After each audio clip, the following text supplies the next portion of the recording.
मध्य प्रदेश की अगर बात की जाए तो मध्य प्रदेश में आज से भाजपा संत रविदास समर रस्ता यात्रा शुरू करने जा रही है। इस मौके पर भोपाल में सीएम शिवराज सिंह चौहान ने कहा कि संत रविदास जी अद्भुत संत थे। अपनी भक्ति, सेवा भाव और कृतत्व से ऐसा उन्होंने इतिहास रचा कि कई राजा रानियां उनके शिष्य बने। ये यात्राएं प्रदेश के 5 अलग अलग स्थानों से शुरू होंगी। 12 अगस्त को सागर में यात्राओं के समापन के दौरान पीएम मोदी संत रविदास के भव्य मंदिर का शिलान्यास करेंगे।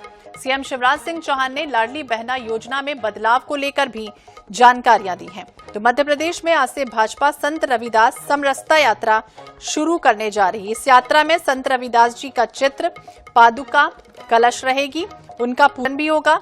रथ पर सामाजिक समरसता की सूक्तियां भी उल्लेखित की जाएंगी और 12 अगस्त को सागर में होने वाले संत रविदास मंदिर निर्माण के भूमि पूजन समारोह में प्रधानमंत्री का भी आना तय है। संत रविदास जी का एक भव्य स्मारक मंदिर सागर में बनाने जा रही है। संत रविदास जी की जयंती के कार्यक्रम पर मैंने ये घोषणा की थी और अब वो घोषणा साकार हो रही है। 5 यात्राएं प्रदेश के अलग अलग 5 कोनों से आज प्रारंभ होंगी। लाडली बहना का भी, क्योंकि 2 क्राइटेरिया में हमने परिवर्तन किया। एक 21 से लेकर 23 साल तक की बेटियां छूट गई थीं। हमने तय किया कि 21 से 23 साल तक की जो हमारी विवाहित बेटियां हैं वो भी लाडली बहना योजना में सम्मिलित होंगी। और इसी विषय पर बातचीत करेंगे बीजेपी की प्रवक्ता नेहा बग्गा जी हमारे साथ जुड़ गए। नेहा जी, आपका स्वागत है INS 24/7 पर। और संत रविदास जी की जिस तरह से समरसता दिखाने की कोशिश की जा रही है, बड़ा यात्रा निकाली जा रही है बीजेपी की तरफ से, क्या लग रहा है इससे सियासत बनती हुई नजर आएगी? लोगों को जुड़ने की तैयारी जो की जा रही है वो उससे आप कितना सहमत है? और अचानक अब संत रविदास जी की याद आने लगी, ये प्रेम बढ़ गया, क्या कहेंगे? देखिए, पहला अवसर नहीं है कि भारतीय जनता पार्टी संत रविदास जी की आराधना कर रही है, उनके समक्ष जा रही है।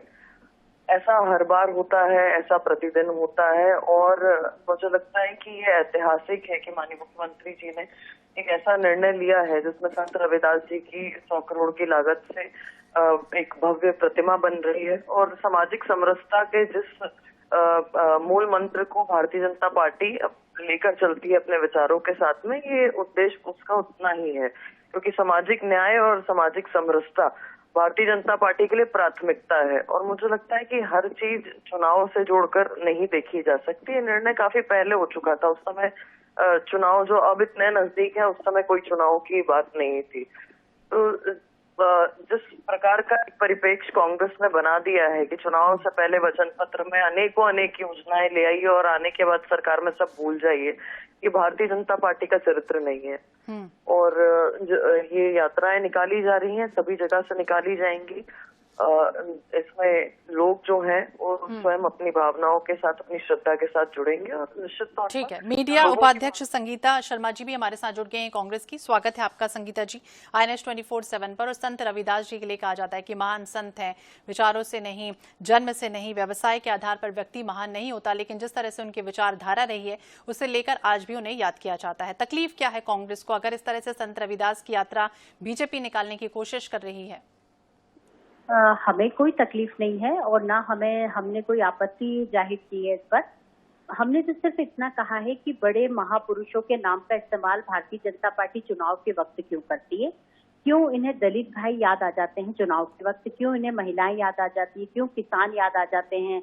क्यों आदिवासी याद आ जाते हैं? क्यों OBC वर्ग याद आ जाता है? हमारा तो सीधा तौर पर यही कहना है कि आप जो महान संत हैं उनकी पूजा करें, उनके कार्यक्रम करें, परंतु चुनाव के समय ही क्यों? इनका तो प्रतिवर्ष आता है, प्रतिवर्ष तो इन्होंने ऐसा कोई यात्रा नहीं निकाली, कोई समरसता नहीं की। जबकि सबसे ज्यादा इनके 18 सालों के कार्यकाल में दलितों के साथ सबसे ज्यादा अत्याचार हुए हैं, आपने देखा होगा। कभी उन्हें बंधक बनाया जाता है, कभी उन्हें पीटा जाता है, कभी उनकी जमीन दबंगों द्वारा हड़प ली जाती है, कभी आदिवासियों को ठीक है, जवाब लेते हैं नेहा जी संगीता जी को सुना आपने, आपका काउंटर क्या कहेंगे? चरित्र जो है और इनकी जो विचारधारा है वो केवल यही है कि पूरी लूटो, राजनीति करना तो लूटो, कांग्रेस पार्टी का काम है। करने का काम। और जिस तरीके से अभी कांग्रेस की प्रवक्ता इन सब बातों को सामने रख रही थी, इसी से आपको उनका उद्देश्य समझ में आ गया होगा। ध्रुवीकरण करना, ध्रुवीकरण करके वोट मांगना, और जिस तरीके की एक पेटी पॉलिटिक्स कांग्रेस पार्टी की रग-रग में बसी है, ये वही सामने आ रही है। भारतीय जनता पार्टी आज पहली बार समरसता यात्रा नहीं निकाल रही है। संगीता जी, अपने ज्ञान को आपको दुरुस्त करना चाहिए था। भारतीय जनता पार्टी प्रतिवर्ष भारतीय जनता पार्टी झूठ बोल रही है। भारतीय जनता पार्टी समरसता यात्रा निकालती है। ये चुनाव के समय ध्रुवीकरण करने का काम पुरुष याद आते हैं, आपने मणिपुर में क्या किया? आपकी सरकार है तो ये ध्रुवीकरण नहीं है तो और क्या है? कितना झूठ आप टीवी पर बैठकर बोलती हैं और जनता को गलत भ्रम में डालने का काम करती है, जो सरासर गलत है, सरासर गलत है। आप बताइए कब हुई है, कहाँ हुई है, किस जगह पर आपने ध्रुवीकरण किया है? मणिपुर में ध्रुवीकरण कर रही है, बताइए मणिपुर में क्या हो रहा है? ध्रुवीकरण हो रहा है तो आपकी सरकार है भाजपा की। नहीं तो सच्चाई आपको सुनने में आपत्ति क्यों होती है? आप सच्चाई सुनिए ना, सच्चाई सुनने में आपत्ति क्यों होती है आपको? ध्रुवीकरण कौन कर रहा है मणिपुर में? बताइए जनता को। महिलाओं के साथ क्या हो रहा है बताइए जनता को। दलितों के साथ क्या हो रहा है मध्य प्रदेश में? आप मणिपुर जैसे हालत मध्य प्रदेश में करना चाह रही है क्या? आपकी सरकार है वहाँ पर। संगीता जी, मणिपुर का भी हम जिक्र नहीं कर रहे थे, हम संत रविदास जी की बात कर रहे थे। जिस तरह से समरसता फैलाने की कोशिश बीजेपी कर रही, यात्रा का आगाज करने जा रही, देखना होगा कितना सफल होता है, लेकिन देर आए दुरुस्त आए कह सकते हैं संत रविदास जी के लिए। बहुत बहुत शुक्रिया आप दोनों का बातचीत करने के लिए। तो मध्य प्रदेश में संत रविदास समरसता यात्रा की शुरुआत बीजेपी करने जा रही है और भोपाल में मुख्यमंत्री शिवराज सिंह चौहान ने कहा कि अद्भुत संत थे रविदास जी।